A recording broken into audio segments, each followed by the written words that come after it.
Bonjour à tous, on se retrouve pour un nouvel événement. Aujourd'hui, le The 50 se dispute à Cabourg sur un parcours de 2750 mètres pour les concurrents du premier poteau, 2775 mètres pour ceux du second. Ils sont 16 à s'affronter, 8 au premier poteau, 8 au second poteau. Des concurrents âgés de 7 à 11 ans n'ayant pas gagné 214 000 euros.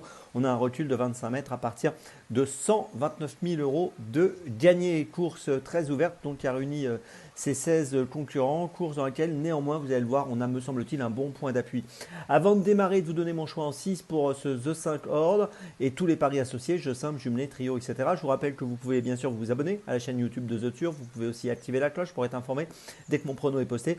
N'oubliez pas aussi, c'est important, le jeu responsable, les mentions qui sont ici en bas. Et puis, je voulais aussi vous rappeler que le The Turf Summer Tour continue. Donc, n'hésitez pas à vous inscrire avec le lien sous la vidéo YouTube.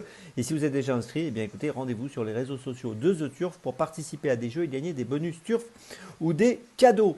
Et puis, un petit mot aussi sur l'émission Dans mes jumelles que vous pouvez retrouver tous les jours. Je vous rappelle que tous les jours, je vous propose 3 chevaux plus une petite folie pour l'ensemble des courses premium. Donc, n'hésitez pas à consulter Dans mes jumelles. Vous aurez un lien à la fin de la vidéo ici, la fin de cette vidéo sur le The 50. Vous aurez un lien pour aller directement sur Dans mes jumelles, l'émission que vous retrouvez donc sur la chaîne YouTube de The Turf, mais également sur les réseaux sociaux de The Turf. Allez, on démarre et on va démarrer donc pour ce The 5 avec un favori qui me semble plutôt cohérent, c'est le numéro 16, Hardy Crown. Il trouve un bon engagement avec 213 655 euros de gain pour une qualif à 214 000. Il est associé à Johan Le Bourgeois, le driver du moment qui est en super forme. Il reste sur une 3e place à Châtel-Haillon le 29 juillet qui était très correct. Il avait terminé 4e à Cabourg auparavant sur le parcours qui nous intéresse aujourd'hui. Tout ça pour dire, je pense qu'il a beaucoup d'atouts pour jouer le premier rôle. C'est un 7 ans, donc je place en tête.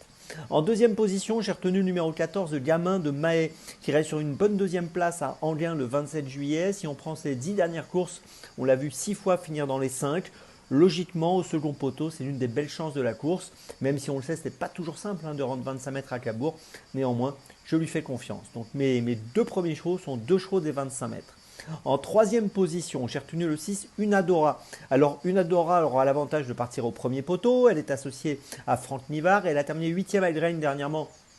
C'était pas extraordinaire, mais jugé sur ses meilleures perfs, elle a déjà bien fait à Cabourg. Je pense qu'au premier poteau, il vaut mieux la placer en bonne position dans votre ticket, dans notre ticket, pour espérer toucher la bonne combinaison aujourd'hui. Donc, je la place sur le podium. En 4e position, j'ai retenu le 11, Helios Somoli, qui a été absent assez longtemps, quasiment un an, entre juillet 2023 et juin 2024. On l'a vu revenir progressivement, on l'a vu gagner à Bernay au début du mois de juillet sur l'herbe. Il a recouru dernièrement à Bernay le 28 juillet, il a fini 6e. Performance honorable, c'est un concurrent qui semble peut-être barré pour la victoire, mais pour une 3, 4, 5e place, on peut l'envisager. En 5e position, j'ai retenu le 12, Dignol de Chardet. Alors c'est un concurrent qui reste sur une 3e place à Amiens. C'est un cheval âgé de 8 ans qui a déjà fait ses preuves sur l'hippodrome de Cabourg. Donc ça c'est positif. Et là encore, je pense que pour une 3, 4, 5e place, on peut l'envisager comme d'autres. C'est assez ouvert pour les places. Et puis en 6e position, j'ai pas mal hésité, mais finalement j'ai retenu le 2 Emilio Piergi, qui reste sur une 7e place à Cabourg le 2 août, qui a réussi cette année quand même un petit exploit. Il a gagné 4 courses de suite au premier semestre. C'est pas facile de gagner 4 courses de suite. Voilà, et je trouve qu'au premier poteau, c'est quand même un concurrent qui retient l'attention. Donc je le garde en bout de combinaison, le numéro 2, que je place 6e. Je vous résume mes choix donc pour ce The 5 Horde. En point d'appui, 2 concurrents qui me paraissent plutôt être de bons points d'appui, les numéros 16 et 14. Derrière, c'est plus ouvert et je retiens le 6, le 11, le 12 et le 2. Départ de la course aujourd'hui, les amis, attention, 20h15. N'oubliez pas le lien ci-dessous ici pour retrouver l'émission Dans mes jumelles. On se retrouve maintenant demain pour Deauville et d'ici là, avec The Turf, ça va aller.